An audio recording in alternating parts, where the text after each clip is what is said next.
Shalom, chers frères et sœurs, soyez abondamment bénis. Que la grâce de notre Seigneur soit avec vous. Alors aujourd'hui, nous allons vraiment continuer avec notre étude sur le livre de Jean. Nous sommes dans le chapitre 12 et nous allons vraiment continuer parce qu'on s'était arrêté sur la croix, l'importance de ne pas aimer sa vie dans ce monde et d'être prêt à perdre sa vie pour la retrouver un jour, l'importance de vraiment porter sa croix, parce que nous sommes appelés, comme Jésus l'a dit, nous sommes appelés à prendre notre croix et à le suivre. Voilà. La vie chrétienne n'est pas toujours une vie de confort, une vie de prospérité, une vie d'élévation. Voilà, aujourd'hui les gens vendent du rêve aux gens. Voilà, tu dois être prospère, tu dois voyager, tu dois ceci, cela. Tout ça, c'est un faux évangile. Voilà. On peut être un vrai chrétien et ne pas être prospère, et ne pas être multimilliardaire. Jésus n'est pas venu dans ce monde pour faire de nous des multimilliardaires. Il est venu pour nous sauver de la mort éternelle. Si nous sommes riches, gloire à Dieu, parce qu'un chrétien aussi peut être riche. Mais si les circonstances de la vie peuvent faire que on puisse vraiment être pauvres. Voilà. Mais ce n'est pas parce que je suis pauvre que Dieu ne m'aime pas. Ou bien ce n'est pas parce que je suis pauvre que je ne suis pas dans la volonté de Dieu. Voilà. Donc il faut vraiment faire beaucoup attention, éviter de se laisser manipuler, exploiter. La croix fait partie de la vie chrétienne. Si tu veux suivre Jésus et que tu ne veux pas souffrir et que tu ne veux jamais perdre et que tu veux aimer ta vie dans ce monde, c'est pas la peine de suivre Jésus. Parce que Jésus a dit, si tu ne prends pas ta croix et que tu n'es pas digne de lui, aussi clair que ça, celui qui aime sa mère, son père plus que moi n'est pas digne de moi. Voilà. Celui qui aime sa vie plus que moi n'est pas digne de moi. Donc Jésus a été clair. Vous savez, Jésus, il n'est pas dans la philosophie, il ne te trompe pas quand tu veux le suivre, quand tu lis sa parole, il te donne les critères pour ceux qui veulent le suivre. Maintenant, si tu penses que ces critères-là sont compliqués, que tu ne veux pas le suivre, c'est ton choix. Dieu ne force personne. Voilà. Donc, Dieu ne fait pas la courbette devant les gens. Dieu n'est pas serré de quelqu'un. Souvent, on trouve des chrétiens qui disent « Ah Seigneur, si tu ne fais pas ça pour moi, je vais commettre un péché. Je vais abandonner ta main. » Si tu veux, il faut abandonner la main de Dieu. Dieu n'est serré de personne. Dieu n'est serré de personne. C'est toi qui as besoin d'être sauvé pour aller au ciel. Voilà. Vous avez autant de Noé. Autant de Noé. Il y a combien de personnes qui ont été sauvées? 8 personnes. Dieu arrive dans la ville de Lot, de Sodome et Gomorrhe. Combien de personnes ont été sauvées? 3. Donc Dieu n'est pas impressionné par le nombre de personnes. Si c'est 8 personnes qui doivent être sauvées, 8 personnes seront sauvées. Le Dieu que nous adorons n'est pas un Dieu de foule. Il n'est pas impressionné par le fou. Il n'est pas impressionné par tout ce que nous voyons. C'est vrai, il veut que tout le monde soit sauvé. C'est pour cela qu'il est venu donner sa vie pour le salut de l'humanité. Mais il ne force personne. Il ne va jamais te forcer à le suivre. Si tu veux, tu le suis. Si tu veux, tu ne le suis pas. Aujourd'hui, malheureusement, les gens pensent que Dieu est là pour vraiment répondre à tous leurs caprices, à tous les désirs, à tous les déshydratats. Dieu devient le serviteur et eux deviennent les maîtres. Seigneur, donne-moi ça. Seigneur, donne-moi ça. Si tu ne me donnes pas ça, je vais t'en donner. Si tu ne me donnes pas ça. Si tu viens à Dieu, si tu viens à Jésus et que tu ne comprends pas que tu es venu et que celui dont on doit faire sa volonté, c'est Dieu. Celui à qui on doit obéir, c'est Dieu. Celui à qui nous devrons nous soumettre, c'est Dieu. Nous devons abandonner nos propres passions, nos propres désirs, tout ce qui est contraire à sa volonté, nous devons mourir à nous-mêmes et le suivre. Si tu ne comprends pas ça, tu vas vivre, comme souvent j'aime le dire, dans l'illusion. Ah, c'est très important.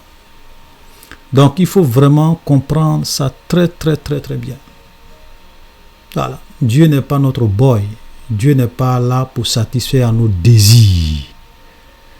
C'est nous qui venons à lui pour faire sa volonté, pour lui obéir, pour marcher conformément à ce qu'il veut, même si cela doit nous coûter notre réputation, notre confort, notre bien-être. Nous devons nous armer de la pensée de souffrir. Alléluia. Quand vous regardez la vie de certains, des hommes de Dieu, de certains serviteurs de Dieu, vous êtes impressionnés. Regardez Paul. Vous imaginez quelqu'un qui était jeune comme nous. Il a sacrifié sa vie, en un mot entre guillemets. Il n'avait pas de famille, il n'avait pas de femme, il n'avait pas de foyer. Parce qu'il devrait aller partout annoncer la parole de Dieu. Il ne pouvait pas avoir le temps pour se marier, pour avoir une famille. Ok? Parce qu'il devrait aller de ville en ville, prêcher la bonne nouvelle. Et il a même fini sa vie, on l'a arrêté, on l'a emprisonné.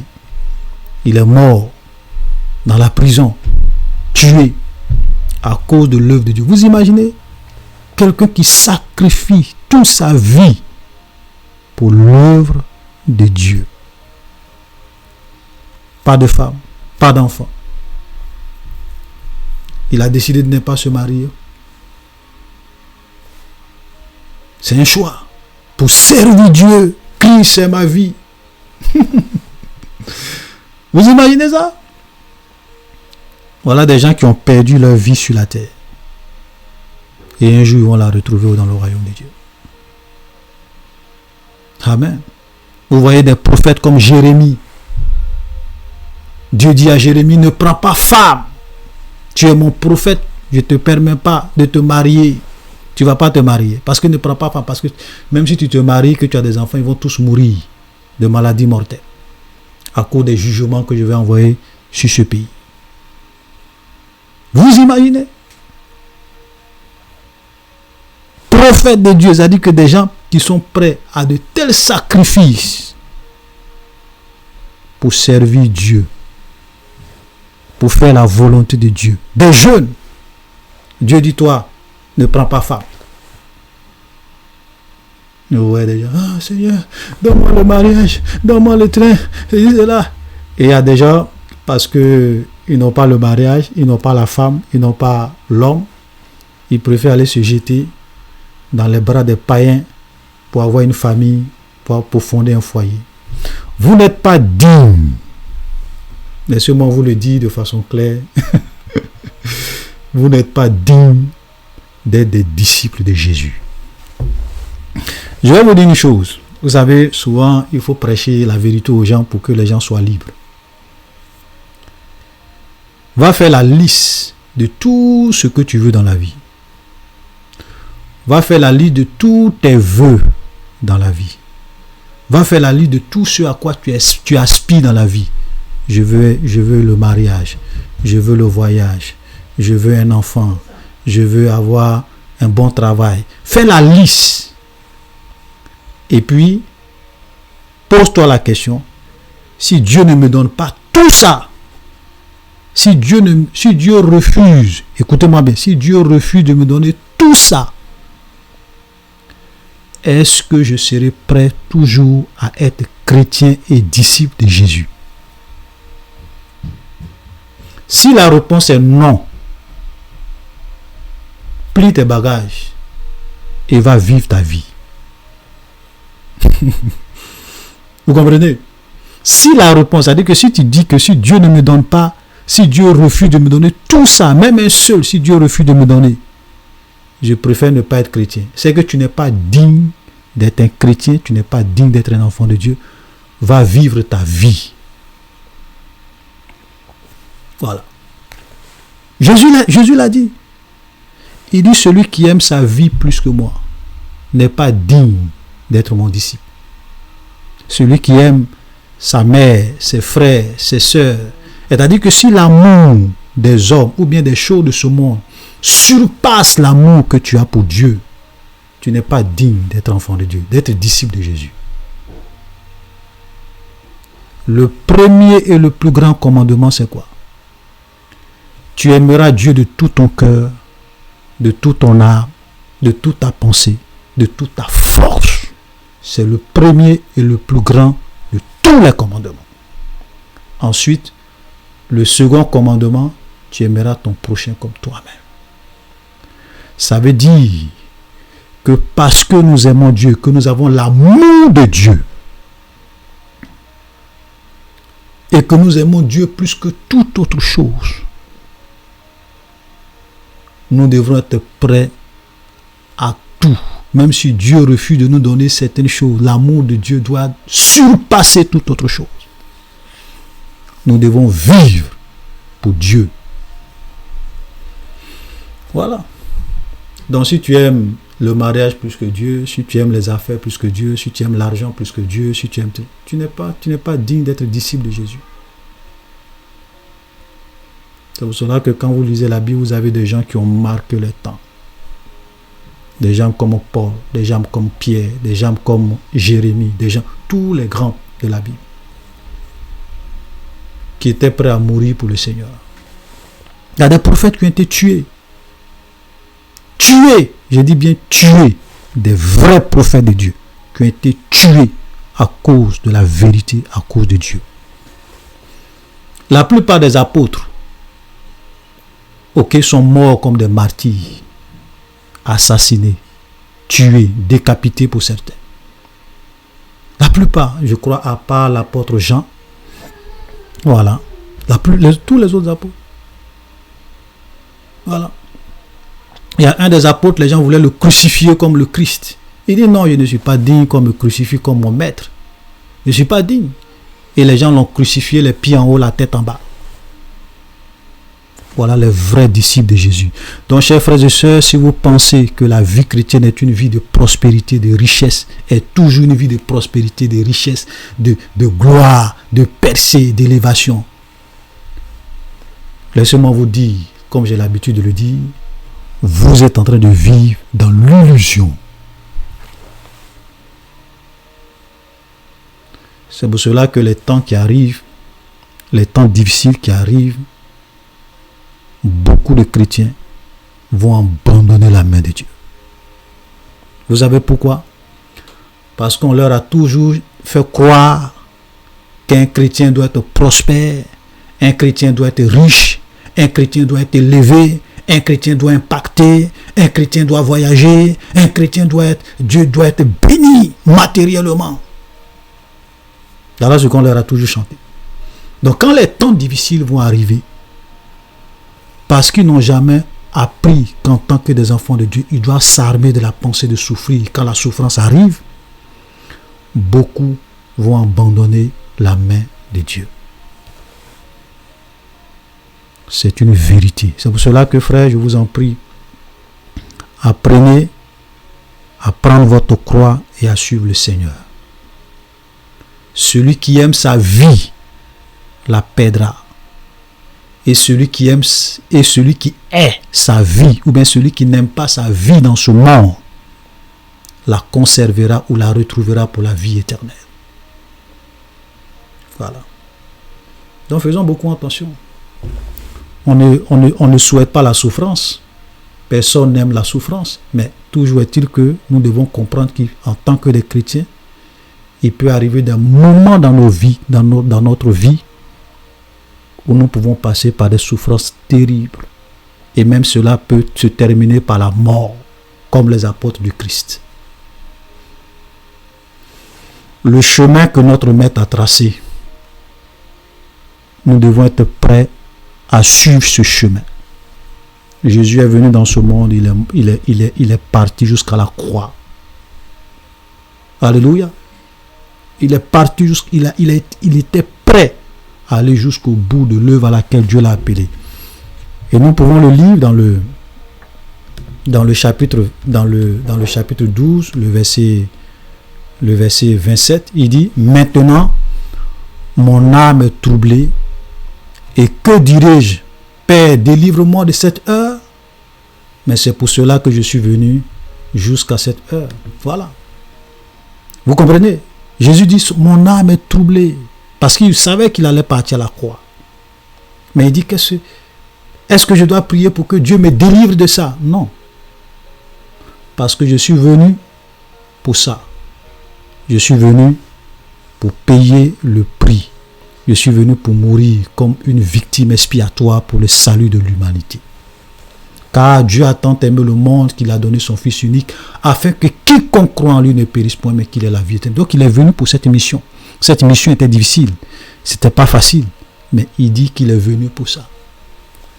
Voilà Jésus. Alléluia, frère.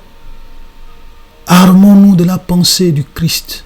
Armons-nous des sentiments qui sont en Christ. N'écoutons pas tous ces mensonges. Si tu n'es pas riche, c'est que tu n'es pas dans la volonté de Dieu. Si tu n'es pas prospère, c'est que tu n'es pas dans le plan de Dieu. Moi, je l'ai toujours dit, un chrétien peut être prospère. Il n'y a pas de problème. Un chrétien aussi peut être pauvre. Un chrétien peut perdre beaucoup de choses dans ce monde parce qu'il veut faire la volonté de Dieu. Alléluia. Voilà. Donc, voilà aussi un verset.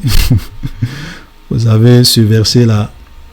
La dernière fois, j'écoutais, j'étais tombé sur une vidéo par hasard où je voyais des musulmans qui étaient en train d'évangéliser un chrétien et qui disait Jésus lui-même ne voulait pas mourir. Jésus lui-même avait peur de mourir. Parce que même quand il était dans le jardin de Gethsémani, il a dit Père, il dit mon âme est triste jusqu'à la mort. Père, si cette coupe pouvait s'éloigner de moi. Donc tu vois, même Jésus lui-même ne voulait pas mourir. Vous avez souvent, quand vous ne connaissez pas la Bible, les gens vont toujours vous tromper et vont chercher à vous égarer. Vous savez, Jésus, je l'ai plusieurs fois répété, Jésus était un homme. Quand il était homme et il était Dieu. Donc, en tant qu'homme, et ici il dit mon âme est triste. Dieu est esprit. Mais ici il dit mon âme est triste. Là, il est en train de te faire comprendre qu'il est en train de parler en tant qu'homme. Parce que les hommes sont âme, esprit et corps. C'est pour cela que la Bible dit l'âme qui pêche, c'est elle qui mourra. Donc quand il dit mon âme est triste, là il est en train de parler en tant que Jésus homme. Parce que quand Jésus est venu dans ce monde, il s'est revêtu d'un corps humain. Il a revêtu notre humanité. Ok, donc il pouvait ressentir tout ce que nous ressentons. La joie, la tristesse, la faim. C'est pour cela que même quand on a lu l'histoire de Lazare, quand Jésus est parti, quand on lui a dit que Lazare est mort, qu'il est parti pour le ressusciter, arrivé un moment, la Bible dit que Jésus pleura. Est-ce que Dieu pleure? Non. Mais quand on dit Jésus pleure, on est en train de te faire comprendre qu'il était homme. Il avait les sentiments humains. Donc en tant qu'homme, il pouvait être triste. Quand il est dans le jardin de Gethsémani, il prie du Seigneur, si cette coupe pouvait s'éloigner de moi. Mais qu'est-ce qu'il dit à la fin? Non pas ma volonté en tant qu'homme, mais toi, ta volonté en tant que Dieu. Alléluia. Donc si tu n'arrives pas à comprendre, tu n'arrives pas à faire la différence entre l'homme Jésus qui parle et l'homme Dieu, ou bien et Dieu qui parle, tu seras dans la confusion. Et les gens vont te séduire, les gens vont te tromper. Voilà. Et moi j'ai dit, mais quelqu'un qui ne veut pas mourir, vous imaginez, regardez un peu leur mensonge. Vous dites que Jésus avait peur de mourir, Jésus lui-même ne veut pas mourir. Comment quelqu'un qui ne veut pas mourir peut aller se livrer aux gens qui vont le tuer? Parce que avant même que Jésus n'arrive à Jérusalem, il a dit à ses disciples, le Fils de l'homme s'en va à Jérusalem où il sera arrêté, maltraité et tué, mais le troisième jour, il ressuscitera. Est-ce que moi, en tant qu'un homme, si je sais que si je vais dans cette ville, si je sais, par exemple, qu'en partant dans cette ville, peut-être des années même avant, si je sais qu'en partant dans cette ville-là, les gens vont me tuer, vous pensez que moi, je vais aller dans cette ville? Vous pensez que je vais aller dans cette ville si je ne veux pas mourir? Vous savez, tous ces oustas, ces musulmans ne comprennent ni les Écritures, ni la puissance de Dieu. Ils veulent faire une lecture superficielle de la parole de Dieu pour tromper les gens. Et comme aujourd'hui, on n'enseigne pas les chrétiens, on préfère leur parler de prospérité, d'élévation, de voyage, de mariage. Voilà. Beaucoup de chrétiens sont vraiment ignorants de la vérité biblique. Et les gens arrivent souvent à les séduire. Donc faites beaucoup attention. Alléluia. Voilà. Donc, Jésus va dire qu'il est triste.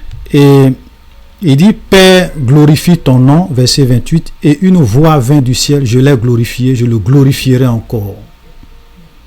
La foule qui était là,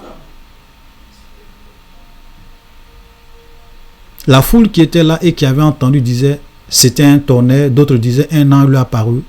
Et Jésus dit, ce n'est pas à cause de moi que cette voix s'est fait entendre, mais c'est à cause de vous. Alléluia. Maintenant a lieu le jugement de ce monde. Maintenant le prince de ce monde sera jeté dehors. Et moi, quand j'aurai été élevé de la terre, j'attirerai tous les hommes à moi. Amen. Donc, une voix va se faire entendre. Et il a dit, et cette voix dit, je le glorifierai. Ok. Cette voix dit, je l'ai glorifié, je le glorifierai encore. Et les gens ne savaient pas. Les gens, d'autres disaient, c'est un ange qui lui a parlé. D'autres disaient, c'est un tonnerre. Parce que les gens ont bel et bien entendu cette voix. Ça, c'est la voix du Père. Vous savez, souvent, il y a des gens qui refusent de reconnaître la doctrine de la Trinité. Quand on parle de la Trinité, vous avez des chrétiens aujourd'hui, souvent des bons chrétiens, des vrais chrétiens, qui nient la Trinité, qui disent non, la Trinité est diabolique. Frère, la Trinité n'est pas diabolique, tu te trompes. Nous adorons un seul Dieu en 3 personnes distinctes. Ce n'est pas 3 dieux. Un seul Dieu en 3 personnes distinctes. Donc je vous conseille peut-être d'aller regarder cette vidéo pour comprendre un certain nombre de choses. La vidéo dont le numéro s'affiche là. Voilà, pour comprendre. Parce que vous voyez, si vous refusez cela, il y a des versets que vous allez avoir des difficultés à expliquer. Voilà. Parce qu'il dit, je l'ai glorifié. Quand il dit je, le je c'est qui, le l'ai c'est qui? Je l'ai glorifié. Il se distingue. Le Père, le Fils, et nous avons le Saint-Esprit. Il faut comprendre ces choses. Alléluia. Et ce qui fait que souvent, beaucoup de personnes rejettent cela parce que les gens veulent ramener Dieu à leur conception humaine, veulent réduire Dieu à la nature humaine. Dieu est un être, je le dis souvent, qui nous transcende. Dieu est un être qui nous dépasse. On peut raisonner sur tout, on peut raisonner sur les choses finies, sur les choses de la nature, sur les animaux, sur l'homme, sur les anges, parce que les anges sont limités. On peut raisonner sur tout ce qui est limité.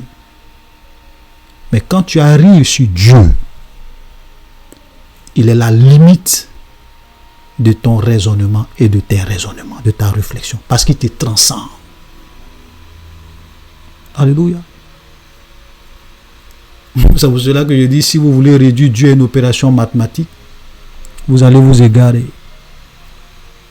Amen. Voilà, je ne vais pas perdre mon temps, on va vraiment avancer. Et le verset 30, il dit, Jésus dit, ce n'est pas à cause de moi que cette voix s'est fait entendre, c'est à cause de vous. Il dit, maintenant a lieu le jugement de ce monde. Maintenant le prince de ce monde est jeté dehors. Et moi, quand j'aurai été élevé, j'attirerai tous les hommes à moi. Alléluia. Donc Jésus dit maintenant, a lieu le jugement de ce monde. Le pain de ce monde est jeté dehors. Pourquoi? Parce que Jésus est venu dans ce monde pour réellement racheter l'humanité. Pour réellement dépouiller le diable et le vaincre par sa mort et sa résurrection. Donc Jésus, par sa mort et sa résurrection à la croix, a jugé le pain de ce monde. Il a dépouillé les dominations, les principautés, il les a vaincus. C'est pour cela que quand il est ressuscité et qu'il avait tout accompli, il a dit: tout pouvoir m'a été donné sur la terre et dans les cieux. Alléluia. Tout pouvoir. Vous savez, l'homme, par son péché, il a vendu l'autorité que Dieu lui avait donnée au diable. Il lui a donné par son péché. Donc c'est le diable, c'est pour cela que Satan a régné en maître sur cette terre. Il a gouverné, il a régné en maître depuis Adam, à cause du péché. Quand Jésus arrive et qu'il meurt et qu'il paye le prix du péché de l'humanité, il a vaincu le diable, il a vaincu les dominations. Voilà, c'est pour cela que même quand il se révèle à Jean, il dit: je tiens désormais dans mes mains les clés de la mort et du séjour des morts. Alléluia. Donc c'est fini.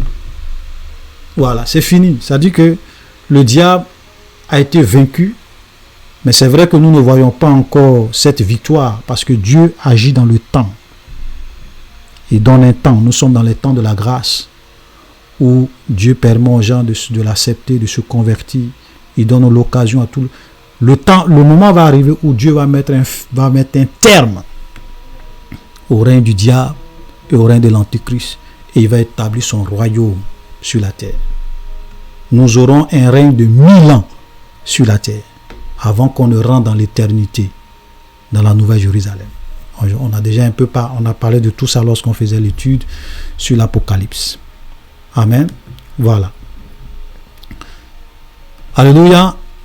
En parlant ainsi, il indiquait de quel mort il devait mourir. Verset 34, la foule lui dit: nous avons appris par la loi que le Christ demeure éternellement. Comment donc dis-tu il faut que le Fils de l'homme soit enlevé? Qui est le Fils de l'homme? Voilà. Donc les Juifs lui disent: mais nous, quand nous lisons la loi de Moïse, on nous a dit que le Christ va demeurer éternellement. Mais sauf que les gens ne comprenaient pas. C'est vrai que le Christ demeure éternellement. Il est éternel. Voilà. Mais il devrait venir accomplir une mission, mourir.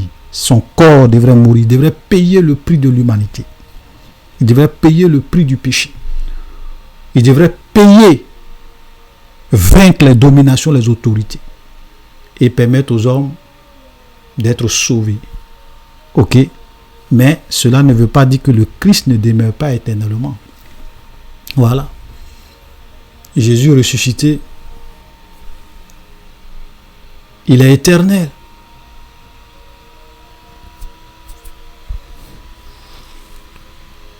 Voilà, donc souvent les gens ne comprenaient pas. Voilà. Donc le fait que Jésus meurt à la croix ne contredit pas le fait qu'il soit éternel. Parce que c'est le corps qui meurt à la croix. Et le troisième jour, il revient à la vie. Et il dit à Jean: j'étais mort, voici je suis vivant au siècle des siècles. Donc il demeure éternellement. Je tiens dans mes mains les clés de la mort et du séjour des morts. Voilà. Donc il n'y a pas de contradiction. Mais comme les gens ne comprenaient pas, mais j'aimerais vraiment vous faire comprendre quelque chose de très important, c'est que le Christ, le Messie, était vraiment quelqu'un que tout le monde attendait. Même quand cette femme samaritaine rencontre Jésus, qu'est-ce qu'elle dit? Nous attendons le Messie, celui qu'on appelle le Christ. Les Juifs, tout le monde attendait le Christ qui devrait venir. Tous les prophètes, les grands prophètes de l'Ancien Testament ont parlé du Messie qui devrait venir. Depuis Moïse. Parce que le Messie était réellement celui qui devrait venir réellement rétablir toutes choses, rétablir la vérité et sauver l'humanité. C'est pour cela qu'après le Christ, il n'y a plus rien. Après le Christ, parce que le Christ est Dieu. Après Dieu, il n'y a plus rien. Donc tous ceux qui sont venus après le Christ pour se présenter comme des prophètes, comme Mahomet, pour se présenter comme des sauveurs ou bien des prophètes messagers comme ce faux prophète de Côte d'Ivoire qui se fait appeler Kakou Philippe, qui dit qu'il faut croire en lui pour être sauvé. Ok, tout ça, ce sont des imposteurs. C'est pour cela que la Bible dit dans Hébreux chapitre 1 que Dieu, on va lire ce texte parce que c'est quand même très intéressant. Regardez, la Bible dit, après autrefois et à plusieurs reprises et de plusieurs manières, parler à nos pères par les prophètes, Dieu dans ces derniers temps nous a parlé par le Fils qu'il a établi héritier de toutes choses, par lequel il a aussi créé le monde. Vous comprenez? Voilà. Donc, avant le Christ, Dieu envoyait des prophètes, Dieu envoyait des gens pour annoncer la parole de Dieu. Mais dans les derniers temps, Dieu nous a parlé par le Fils. C'est pour cela qu'aujourd'hui, aucune autre personne ne peut venir se présenter comme étant le sauveur du monde. Aucune autre personne ne peut venir créer une autre religion. Aucune autre personne ne peut venir encore dire, oui, moi, je suis un prophète, voilà mon livre, on doit ajouter ça à la Bible pour que c'est fini. C'est fini, frère. Voilà, c'est fini. Jésus est le Christ. Et quand le Christ arrive, tout ce que nous enseignons doit se rapporter à lui. C'est pour cela que tous les apôtres, quand ils prêchaient Jésus-Christ ressuscité. Paul le dit, je prêche Jésus-Christ ressuscité. C'est fini. Il n'y a pas quelqu'un d'autre qu'on doit prêcher, c'est Jésus seul qu'on doit prêcher, le Christ. Parce que c'est lui qui est le sauveur du monde. Alléluia. Donc tous ceux qui viennent se présenter comme étant des sauveurs du monde, qui veulent apporter un autre message différent du message du Christ, qui veulent se présenter comme étant des gens qui apportent une nouvelle religion, vous devrez les balayer automatiquement. Ce sont des imposteurs. Alléluia.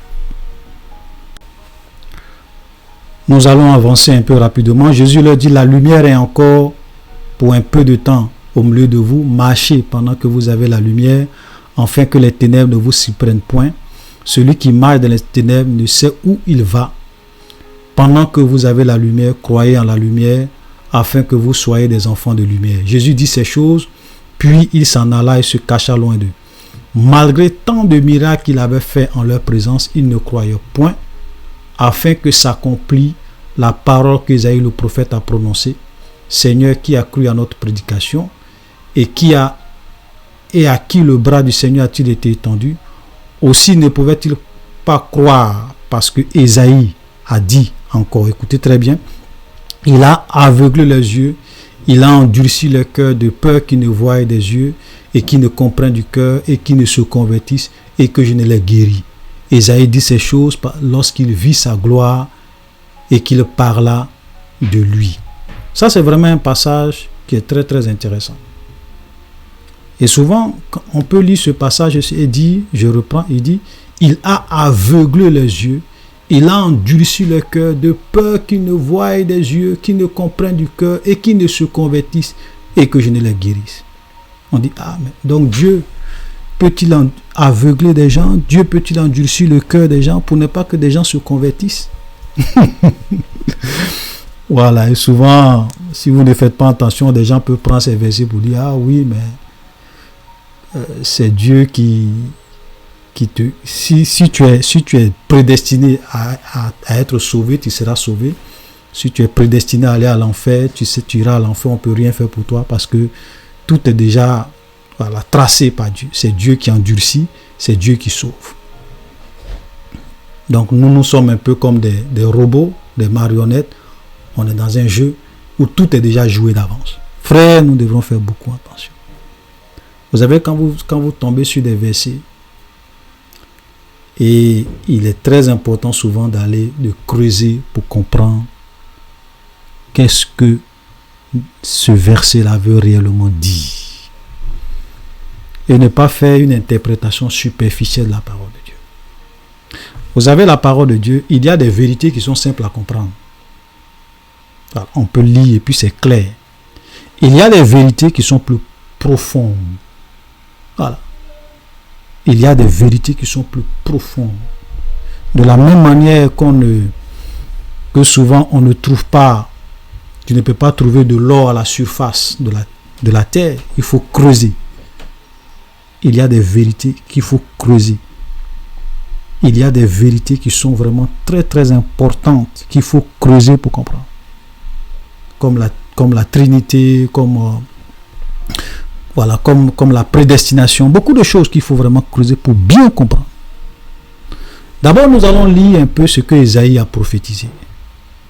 Et vous allez comprendre qu'est-ce que Ésaïe a exactement dit. Parce que ça, c'est juste une portion de ce que Ésaïe a prophétisé. Quand nous venons dans Ésaïe chapitre 6, parce que c'est là que Ésaïe a vu Dieu assis sur un trône, voilà ce que la Bible dit. Donc là, Ésaïe va voir dans une vision Dieu assis sur un trône très élevé, les pans de sa robe remplissaient tout le temps. Il y avait des chérubins qui étaient là, voilà, des séraphins, je crois, qui étaient là. Et mais regardez ce que Ésaïe va dire. Il dit, j'ai entendu la voix du Seigneur disant, qui enverrai-je, qui marchera pour nous? Je répondis, me voici, envoie-moi. Et il dit alors, va. Là, c'est Dieu qui va dire à Ésaïe. Il dit alors, va et dis à ce peuple, vous entendrez et vous ne comprendrez point, vous verrez et vous ne saurez point. Rends insensible le cœur de ce peuple, endurcis ses oreilles, bouche-lui les yeux, pour qu'il ne voie point de ses yeux, n'entende point de ses oreilles, ne comprenne point de son cœur, ne se convertisse point et ne soit point guéri. Je dis, donc quand Dieu va dire ça à Ésaïe, regardez, et Ésaïe va dire, il dit, je dis, jusqu'à quand, Seigneur? Donc Ésaïe va poser une question à Dieu, il va dire, Seigneur, jusqu'à quand leurs yeux seraient endurcis, leur cœur serait endurci, jusqu'à quand? Et regardez ce que Dieu va lui dire. Il répondit, jusqu'à ce que les villes soient dévastées et privées d'habitants, jusqu'à ce qu'il n'y ait point personne dans les maisons et que le pays soit ravagé par la solitude, jusqu'à ce que l'Éternel ait éloigné les hommes et que le pays devienne un désert. Et s'il y reste encore un dixième des habitants, ils seront à leur tour anéantis. Mais comme le térébim et la chaîne conservent leur tronc quand ils sont abattus, une sainte postérité renaîtra de ce peuple. Vous comprenez? Donc, Dieu dit qu'il va endurcir leur cœur jusqu'à ce que, voilà, le pays soit dévasté, détruit. Pourquoi Dieu dit ça? Parce que voilà un peuple à qui Dieu a envoyé des prophètes pendant des années pour les appeler à la repentance, pour qu'ils abandonnent leur idolâtrie, pour qu'ils abandonnent leur péché, pour qu'ils abandonnent leur mauvaise vie. Ils ont refusé de se repentir, ils ont multiplié leurs péchés. Dieu dit, ok, comme ils ne veulent pas se repentir, moi Dieu, je vais décider de les endurcir, de les aveugler, jusqu'à ce qu'ils périssent, jusqu'à ce qu'ils soient détruits, jusqu'à ce qu'ils payent pour leurs péchés et leurs crimes. Alléluia. Voilà le contexte. Il ne s'agit pas de la prédestination. C'est-à-dire que ce sont des gens à qui Dieu les a avertis. Plusieurs prophètes sont venus, ils ont tué. Ils n'ont pas voulu se repentir. Et Dieu a décidé de leur faire payer la conséquence de leur péché, qui est la destruction. Et il dit qu'il va endurcir leur cœur, pour que pendant cette période-là, ils ne puissent même pas avoir l'opportunité de se convertir, pour qu'ils payent. Vous savez, frère, quand on lit ces genres de passages, c'est en cela qu'on se rend compte que avec Dieu, il faut faire beaucoup attention. Malheureusement, beaucoup de chrétiens ne connaissent pas Dieu. Nous avons souvent une perception de Dieu qui n'est pas vraie. Souvent, Dieu leur parle. Des pasteurs prêchent. On leur dit de se repentir. On leur donne l'opportunité de venir à Jésus. Ils entendent la vérité. Ils bouchent les oreilles. Ils ne veulent pas comprendre. Je vais te dire une chose. Des temps vont arriver où il sera trop tard pour toi. C'est-à-dire qu'un moment peut arriver où il sera trop tard. Où la repentance sera impossible. Je vais vous lire un verset dans le Nouveau Testament. Nous avons besoin vraiment d'avoir une vision claire du Dieu que nous suivons. Regardez, ici la Bible est en train de parler de l'antéchrist qui doit venir, du fils de la malédiction, de l'homme impie qui doit venir à la fin des temps pour régner, l'antéchrist. Regardez ce que la Bible dit. Verset 2 Thessaloniciens chapitre 2, verset 9. L'apparition de cet impie se fera par la puissance de Satan, avec toutes sortes de miracles, de signes et de prodiges mensongers, avec toutes les séductions de l'iniquité pour ceux qui périssent parce qu'ils n'ont pas reçu l'amour de la vérité pour être sauvés. Aussi Dieu leur envoie une puissance d'égarement pour qu'ils croient au mensonge, afin que tous ceux qui n'ont pas cru à la vérité mais qui ont pris plaisir à l'injustice soient condamnés. Frère, vous comprenez ce verset? Ça veut dire que quand l'antichrist va apparaître, et la Bible dit que son apparition va se faire avec toute la puissance du diable, des miracles, des prodiges mensongers. Quand il va venir et qu'il va commencer à parler, à séduire les gens. Il y a des gens, pendant qu'ils avaient l'occasion d'accepter Jésus, parce qu'on leur a prêché, ils allaient à l'église, ils entendaient la vérité, on leur disait de se repentir, d'accepter Jésus, de donner leur vie à Jésus. Vraiment craignez Dieu, vivez une vie de sainteté, de pureté. Ils ont bouché les oreilles. Ils ont continué à vivre dans le péché, à vivre loin de Dieu. Quand l'antichrist va apparaître, vous savez ce que Dieu va faire? La Bible dit que Dieu va leur envoyer une puissance d'égarement pour qu'ils croient au mensonge du diable, au mensonge de l'antéchrist, au mensonge de l'homme impie. Pourquoi? Parce qu'ils n'ont pas eu l'amour de la vérité. Pourquoi? Afin que tous ceux qui n'ont pas cru à la vérité soient quoi? Soient condamnés. Qu'est-ce que cela veut dire, frère? Cela veut dire que quand l'antichrist va venir, il y a des gens qui ont eu l'opportunité, plusieurs occasions, mais n'ont pas voulu se repentir. Ça veut dire que eux là, leur repentance serait impossible. Ils ont franchi la ligne rouge. Et Dieu va leur pousser. Ils vont voir l'antichrist. C'est l'antichrist qui est là. C'est l'homme impie qui est là. Mais ils vont croire en lui. Un peu comme s'ils vont, c'est-à-dire que malgré eux-mêmes, ils vont croire. Parce qu'ils vont, pour qu'ils soient condamnés. C'est pour cela que, chers frères et sœurs, souvent, quand j'entends des gens dire que oui, quand l'antéchrist va venir, ceux qui n'ont pas eu l'occasion, les chrétiens de nom, vont peut-être se repentir. Bon, moi, je ne suis pas Dieu. Dieu peut faire grâce. Voilà, parce que c'est lui qui connaît le cœur de tout le monde. Moi, je ne juge pas les gens. Mais je sais, à partir de ce verset, je suis sûr d'une chose. C'est qu'il y aura des gens qui seront obligés. C'est-à-dire que Dieu va leur envoyer une puissance d'égarement pour qu'ils croient à l'antéchrist, pour qu'ils soient condamnés. Eux là, ils ne pourront pas être sauvés. C'est pour cela que la Bible dit que pendant que nous avons l'occasion, quand tu entends la parole, il faut accepter Jésus. Il faut croire en Jésus. Il faut changer de vie. Parce qu'on ne sait pas quand est-ce qu'il sera trop tard. Voilà, frère, on ne se moque pas de Dieu. On ne se moque pas de Dieu. Aujourd'hui, il y a des gens qui sont... Il y a beaucoup de chrétiens qui sont dans les églises, qui entendent la vérité, mais qui refusent de croire à la vérité, qui refusent de suivre Dieu, qui refusent de se sanctifier, qui refusent d'abandonner leur péché. Ils connaissent la vérité.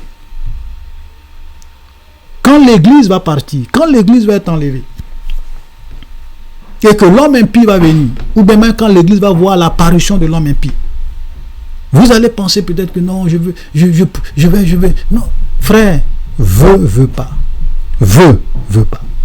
Tu vas le voir. Mais Dieu va envoyer une puissance d'égarement. Il y a des gens qui seront forcés à croire en l'antéchrist malgré eux-mêmes. Parce qu'ils vont payer leur incrédulité. Comme le peuple d'Israël. Vous savez, la Bible dit, Dieu dit que je vais endurcir leur cœur je vais endurcir le cœur jusqu'à ce qu'il soit détruit. Parce que pendant plusieurs années, ils se sont moqués de moi. Pendant plusieurs années, ils ont refusé de revenir, de croire en la vérité. Pendant plusieurs années, ils ont fermé leurs yeux. Vous savez, nous sommes au temps de la grâce. Aujourd'hui, Dieu fait grâce à tout le monde. Dieu, les serviteurs de Dieu prêchent. Les évangélistes prêchent. Les hommes de Dieu prêchent. Dieu fait grâce. Parce que le Seigneur veut qu'on soit sauvé. Mais le temps de la grâce va prendre fin un jour. Le temps de la grâce va prendre fin.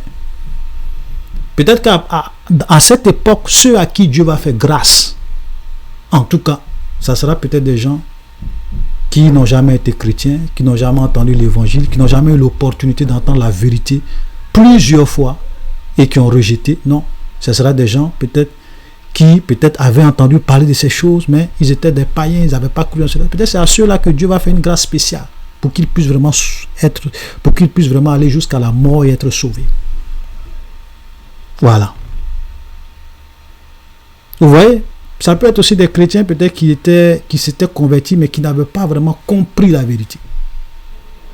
Ok? Voilà, ça peut être aussi eux. Mais des gens à qui Dieu a prêché pendant, ils ont entendu plusieurs fois la vérité, ils ont endurci leur cœur.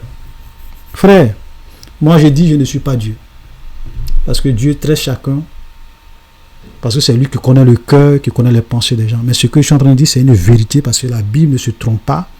La Bible nous dit que Dieu va envoyer une puissance d'égarement. C'est pour cela que nous devons craindre Dieu pendant qu'il est temps. Alléluia.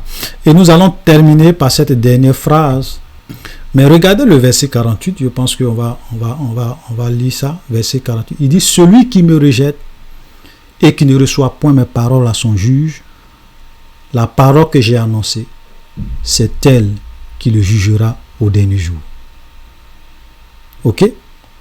Je vais même commencer à partir du verset 47. Si quelqu'un entend mes paroles et ne les garde point, ce n'est pas moi qui le juge, car je suis venu non pour juger le monde, mais pour sauver le monde. Donc Jésus est venu, sa première mission c'est quoi? C'est qu'il était venu pour sauver le monde, donner sa vie pour que les gens soient sauvés.